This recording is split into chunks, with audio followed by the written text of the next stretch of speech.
गणेश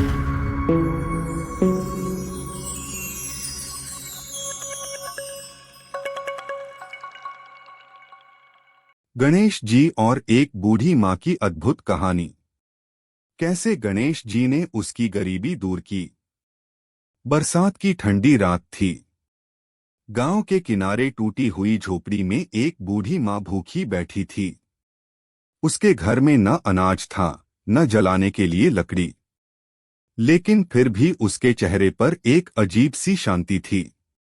उसने कांपते हाथों से मिट्टी के छोटे से गणेश जी के सामने दीपक जलाया और बोली, हे विघ्नहर्ता, आज मेरे पास आपको चढ़ाने के लिए कुछ नहीं है, बस मेरा विश्वास है।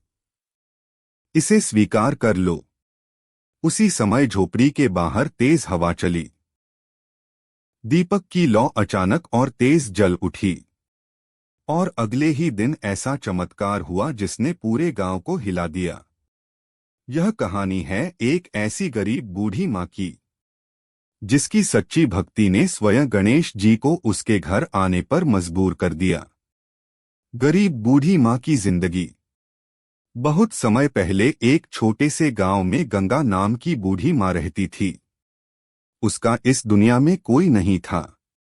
पति का देहांत वर्षों पहले हो चुका था और उसका इकलौता बेटा शहर जाकर कभी वापस नहीं लौटा। गंगा माँ दूसरों के घरों में काम करके अपना पेट पालती थी। कभी खाना मिलता, कभी भूखे ही सोना पड़ता। लेकिन चाहे कितनी भी परेशानी हो, उसने कभी भगवान पर विश्वास नहीं छोड़ा। उसकी झोपड़ी में एक छोटी सी मिट्टी की गणेश जी की मूर्ति थी। हर सुबह वह सबसे पहले उन्हें प्रणाम करती और कहती, गणपति बप्पा, मेरे घर भले धन न हो, लेकिन आपका नाम हमेशा रहेगा। गांव वाले उसकी गरीबी का मजाक उड़ाते थे। एक औरत अक्सर कहती, अरे गंगा, भगवान ने अगर सुनना होता तो अब तक तेरी गरीबी दूर कर देते। गंगा माँ मुस्कुराकर जवाब देती, भगवान देर करते हैं, अंधेर नहीं। गणेश चतुर्थी का दिन। कुछ दिनों बाद गणेश चतुर्थी का पर्व आया। पूरा गांव सज गया। हर घर में मिठाइयां बन रही थीं। बड़े बड़े पंडाल सजाए गए। लेकिन गंगा माँ के पास एक मुट्ठी आटा भी नहीं था। उस दिन वह बहुत उदास थी। उसने सोचा, आज सब लोग गणेश जी को मोदक चढ़ाएंगे, और मैं उन्हें क्या दूंगी। फिर उसने जंगल से कुछ जंगली फूल तोड़े, थोड़ा सा पानी लाकर मिट्टी का दीपक जलाया और प्रेम से बोली, हे गणेश जी, मेरे पास धन नहीं, लेकिन भक्ति सच्ची है। उसकी आंखों से आंसू बहने लगे। रहस्यमयी बालक। उसी रात जब गंगा माँ सोने जा रही थी, तभी उसकी झोपड़ी के दरवाजे पर दस्तक हुई। ठक ठक। गंगा माँ ने दरवाजा खोला तो सामने एक छोटा सा गोलमटोल बालक खड़ा था। उसके चेहरे पर अद्भुत चमक थी। बालक बोला, माँ, मुझे बहुत भूख लगी है, क्या खाने को मिलेगा। गंगा माँ परेशान हो गई। घर में खाने को कुछ नहीं था। उसने कहा, बेटा, मेरे पास बस थोड़ा सा सूखा आटा है। बालक मुस्कुराया, वही दे दो माँ, प्रेम से दिया हुआ भोजन सबसे बड़ा होता है। गंगा माँ ने आखिरी बचा आटा पानी में मिलाकर पतली रोटी बनाई और बालक को खिला दी। बालक बहुत खुश हुआ। उसने जाते जाते कहा, माँ, कल सुबह तुम्हारी गरीबी खत्म हो जाएगी। गंगा माँ ने सोचा शायद बच्चा मजाक कर रहा है, लेकिन उसके मन को अजीब सी शांति मिली। चमत्कार की शुरुआत। अगली सुबह जब गंगा माँ उठी तो उसने देखा कि उसकी झोपड़ी के बाहर लोगों की भीड़ लगी हुई है। गांव का जमींदार वहां खड़ा था। जमींदार बोला, माँ, रात को मैंने सपना देखा। गणेश जी ने कहा कि गांव की सबसे पवित्र आत्मा तुम्हारे घर में रहती है। उन्होंने आदेश दिया कि मैं तुम्हारी मदद करूं।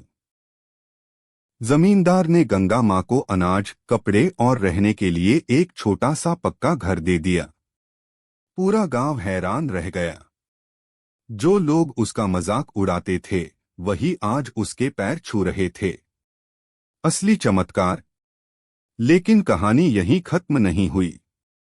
उस रात गंगा मां ने फिर वही बालक सपने में देखा। इस बार बालक के पीछे तेज प्रकाश था। उसके सिर पर मुकुट था और उसके पास एक छोटा मूषक बैठा था। गंगा मां समझ गई, वह कोई साधारण बालक नहीं था। वह स्वयं गणेश जी थे। गणेश जी मुस्कुराकर बोले, मां, तुमने भूखे को भोजन दिया।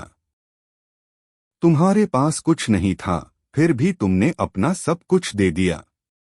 सच्ची भक्ति वही है जिसमें स्वार्थ न हो। गंगा मां रोने लगी। उसने हाथ जोड़कर कहा, प्रभु, मुझे धन नहीं चाहिए, बस आपका आशीर्वाद हमेशा चाहिए। गणेश जी बोले, जहां सच्चा प्रेम और विश्वास होता है, वहां मैं स्वयं आ जाता हूं। इतना कहकर वे प्रकाश में विलीन हो गए। गंगा मां का बदलता जीवन। अब गंगा मां का जीवन पूरी तरह बदल चुका था। लेकिन उसने कभी घमंड नहीं किया। वह रोज गरीबों को भोजन कराती, बच्चों को प्यार देती और हर किसी से कहती, भगवान को बड़े मंदिर नहीं चाहिए, उन्हें सच्चा दिल चाहिए। धीरे धीरे उसकी कहानी दूर दूर तक फैल गई। लोग उसके पास आशीर्वाद लेने आने लगे।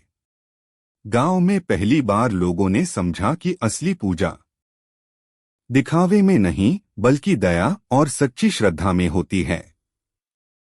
एक और परीक्षा। कुछ महीनों बाद गांव में भयंकर सूखा पड़ा। खेत सूख गए। लोग परेशान हो गए।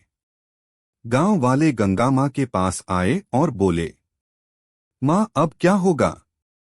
गंगा मां शांत स्वर में बोली, जब गणेश जी ने मेरी गरीबी दूर की, तो वे गांव की परेशानी भी दूर करेंगे। उसने पूरे गांव के साथ मिलकर गणेश जी की पूजा रखवाई। सब लोगों ने पहली बार सच्चे मन से प्रार्थना की। और उसी रात आसमान में बादल छा गए। तेज बारिश शुरू हो गई। सूखे खेत फिर से हरे हो उठे। गांव वालों की आंखों में खुशी के आंसू थे। सबने एक साथ जयकारा लगाया, गणपति बप्पा मोरया। कहानी से सीख। इस कहानी से हमें 3 बड़ी सीख मिलती हैं। सच्ची भक्ति कभी व्यर्थ नहीं जाती। भगवान धन नहीं, प्रेम और विश्वास देखते हैं। जो दूसरों की मदद करता है, भगवान उसकी मदद जरूर करते हैं। भावपूर्ण समापन। आज भी कहा जाता है कि जहां कोई भूखा इंसान प्रेम से भोजन पाता है, जहां कोई गरीब होकर भी भगवान पर विश्वास रखता है, वहां गणेश जी किसी न किसी रूप में जरूर आते हैं। इसलिए जीवन में चाहे कितनी भी कठिनाई क्यों न आए, विश्वास मत छोड़िए, क्योंकि गणपति बप्पा अपने भक्तों की पुकार जरूर सुनते हैं।